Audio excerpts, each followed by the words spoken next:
Hi, I'm Jeff Dial, and welcome to another edition of Just a Bit Outside.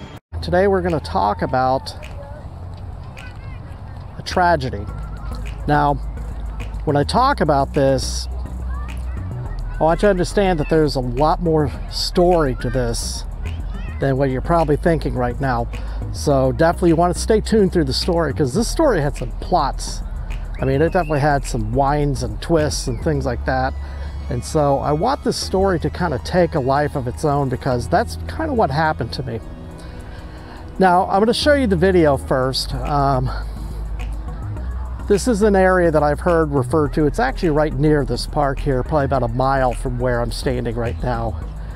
And I heard it called Dead Man's Curve. Now, I haven't heard many people call it that, but it definitely deserves the name.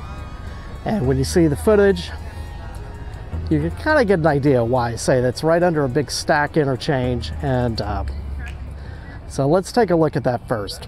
And I did want to show you this marker coming up for a specific reason as part of the story.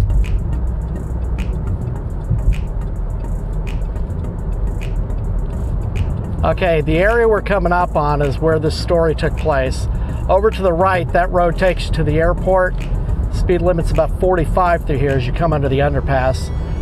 And we are coming right up to our location, right here, where we will talk some more. You can already tell just walking through here all the pieces of cars, vehicle crashes around here.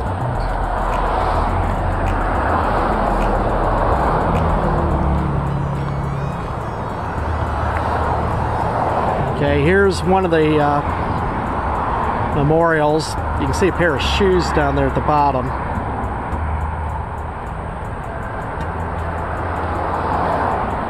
Fatality marker here.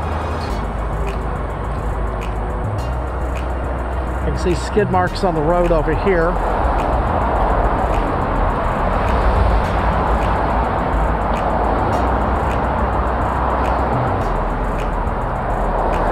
More car parts under here. And then another cross. Now if you look over here, you can actually see ruts in the road. So we walk back to the car. So, you know, one time I was actually here, and I remember looking up right about that direction there, and right in this area here, where the camera, I'm trying to point the finger, right about there, you could actually see, it looked like skid marks.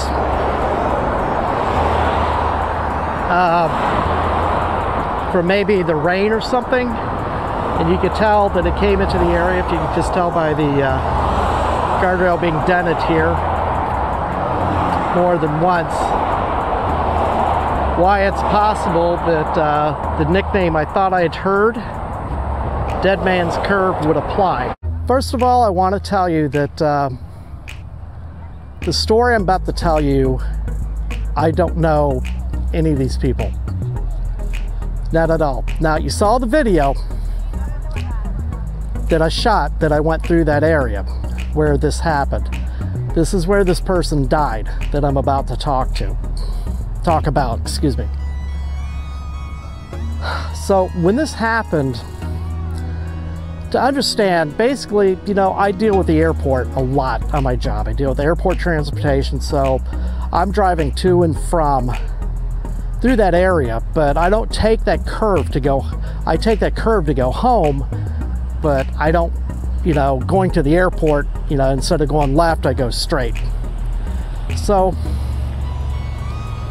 more than once I've come across these areas where I've seen, you know, multiple lights from ambulances and police vehicles. That always tells you right there was an accident.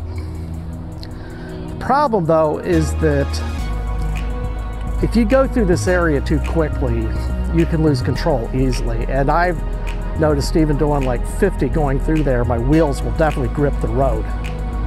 So if you come through there when it's raining, very easy to lose control. One night, I was driving to the airport and I happened to look over toward this and I saw all these flashing lights. They had closed that section of the road, I'm guessing at least 2 hours. So you knew it was a bad accident. When they close a section of a road for a couple of hours, they're definitely doing some investigations. I had seen other times where it was like that, and it was pretty bad. So this particular night, I see that, and I just wonder, like, what exactly happened, although I kind of had an idea how bad it probably was. So I forgot about it, but I come through there every night on my way home. I pass through that circle, that curve. So one night, I just kind of wondered, you know, you see those circular things, you're going to see pictures of that also, as well as just one of them in the video.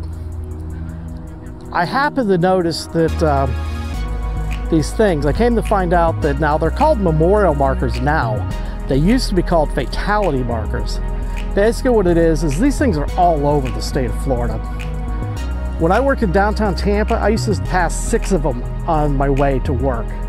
In other words, I used to pass 6 separate areas in a 21-mile stretch of road where somebody had died.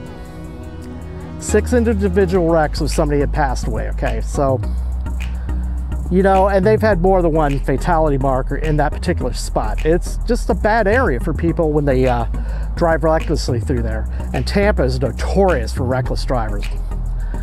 So I'm coming through there, and I decide to stop.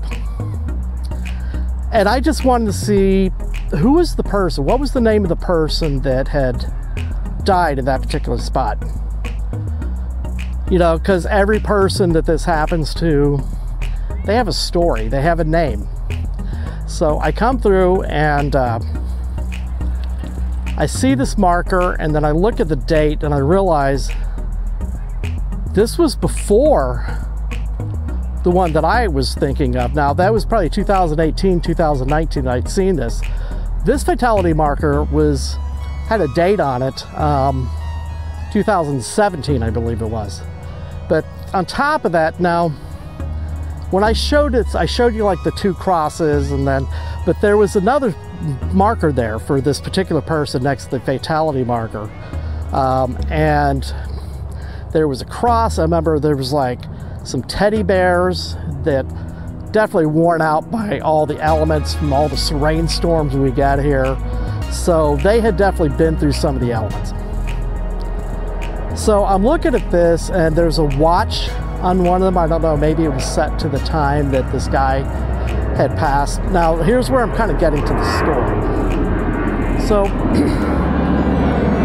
I'm walking through, and as you can tell, I'm in the area right where the planes take off from Tampa Airport, so bear with me. So, I'm looking at this, and I kind of spot the name. And I didn't know the person. It was a Hispanic person. I'm going to call him Jose. That's not his real name because I do not know his family members, things like that. So basically, I want to respect this person's privacy. However, so I go through that night at home through Facebook, and I find this guy's profile on Facebook from where he had been alive. And this is where the story unfolded. You know, in your mind, a lot of times if you read a book, it's kind of like watching a movie. Well, that's pretty much how it happened, unfolded with me. I started looking through the posts. So first I'm finding posts that are like a month or 2 old, and it's like Jose. I'm going to call him Jose. That's not his real name, but just out of respect for him. So I'm looking at it, and I'm seeing stuff like, Jose, I miss you so much, and stuff like that. And almost all of them were female. Some of them were guys, but almost all of them were female. This guy he was popular. He was really popular, and he was handsome. He was 22 when he died, and he had a lot of girls that were in love with him. I was jealous, to be honest, because there were so many beautiful girls posting on there. I miss you. I still wish you were around, things like that.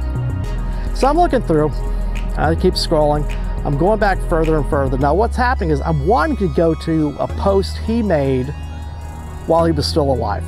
So I'm going on and seeing more posts. Come across a post from his mother. Jose, you know, I still miss you so much. I can't believe it's been a year. And she just goes on with things like that. So it's obviously from his mother.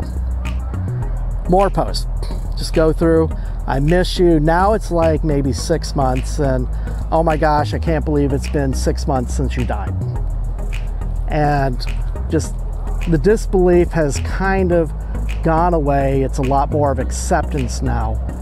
Just at this point, you know, 6 months to a year and a half, because this is at least a year and a half at that point, maybe 2 years almost, when I read the memorial marker for him. So I keep looking further, more, oh my gosh, I still remember you, I still miss you. Go a little bit further back. Now you're seeing posts from some of his girlfriends saying, oh my gosh, I remember that night that you kissed me at this place, or I remember that night we went on a date someplace, and just a lot of things like that. A lot of, you know, there were some guys in there saying, hey man, I miss you so much, I wish you were here, stuff like that. Go a little further. So now it's down to like 3 months and maybe 4 months, something like that. And I'm seeing a comment from his mother, and his mother definitely made some comments on his Facebook post, on his wall. And she was saying stuff like, you know, I still can't believe that you're gone. I remember that night, and she said something to the effect of, you know, I knew at 5:30 a.m. when you had not come home that something was wrong, and then that phone call came.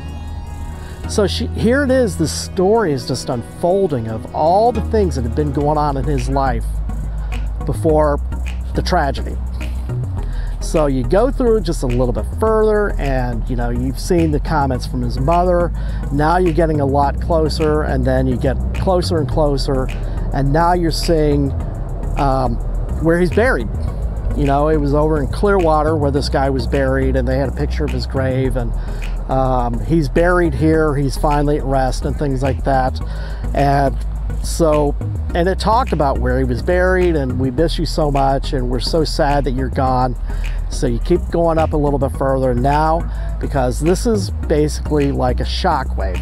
Now if you throw a rock into the water, you can see the ripples, and they go further and further away. Well, the closer you get to it, the bigger the ripples. And it's the same as like if you have an explosion.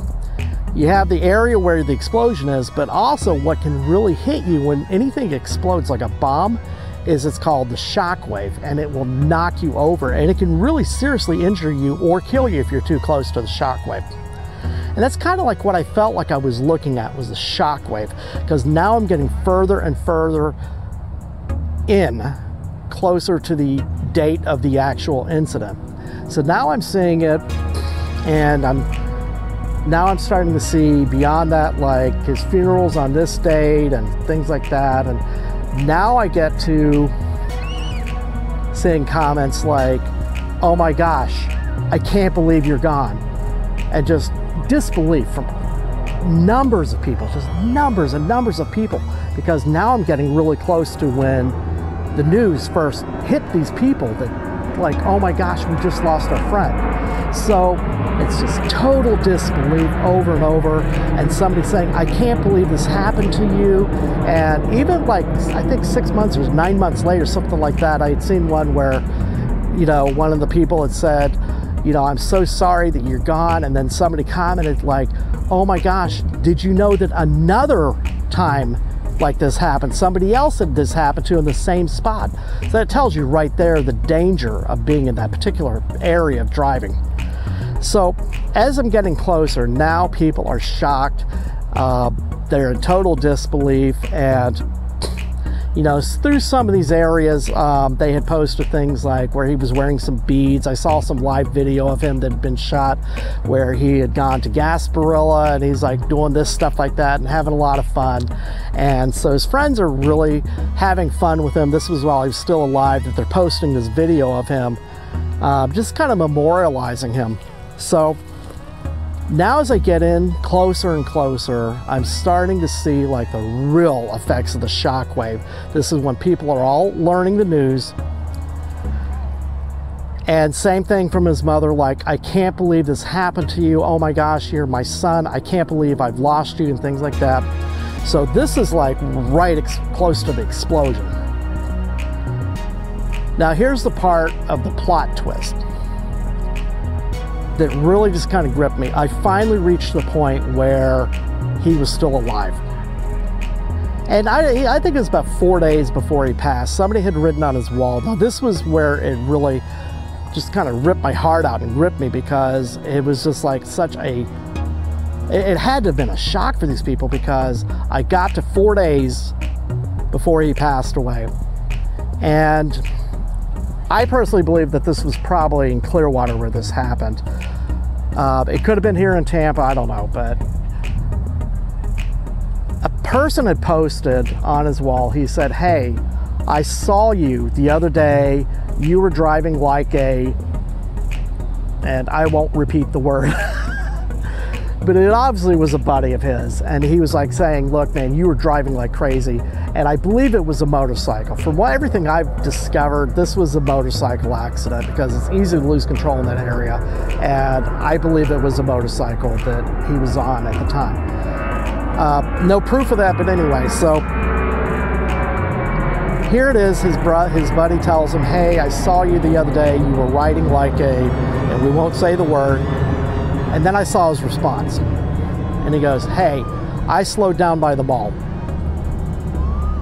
And just to think, here it was, his buddy was warning him about his driving, and then he goes, "Hey, I slowed down by the mall." And it just kind of made me think, like, oh my gosh, did this guy realize 4 days later what was going to happen? And like I said, that night when I was out there looking at it for the first time, I looked out on the curve and you could see what looked like skid marks that were left on the road, even through the light. I don't know, it was just really weird just how I could see that. So to see that, and then after that, all the posts before that were done by him, and they were normal, everyday posts that you would see from a 22-year-old person that was just enjoying his life. But it was obvious that he was very popular. He had a lot of girlfriends. He had a lot of friends. He was well loved. He was well loved. And like I said, I didn't want to give his real name. I'm calling him Jose because I want to respect his family. If somebody from his family recognizes who I'm talking about, you know, please understand that that's why I changed the name, is because I want to respect this person that you were close to. And also, I just want to be, you know, kind of honoring this person, but also just kind of help us understand, like, you know, life is so quick. Life is so quick. So I wanted to be able to show it, but I also wanted to just tell you the story, because when I looked through this person's Facebook, it was just absolutely amazing just how this drama just unfolded. I felt like I was watching a movie, except it was going backwards in time. And that's why I thought, well, this is going to be an interesting story. But at the same time, I hope we can learn something from this also, just because I don't want another Jose part 2, where somebody goes back and looks at this person's Facebook and they go back in time and have the story unfold before them that they weren't expecting. In the meantime, I hope you enjoyed the video. Don't forget also to like, share, subscribe to the channel, please. I want to build my subscriber base. The goal is to monetize. And also ring the bell if you want future notifications. I have another YouTube channel called Footprints in American History. I teach a lot of lesser known American history. I try to make it interesting, and so definitely check out Footprints in American History as well. In the meantime, I just hope you guys have a great day. Thanks for watching. I hope you have a wonderful evening, and take care.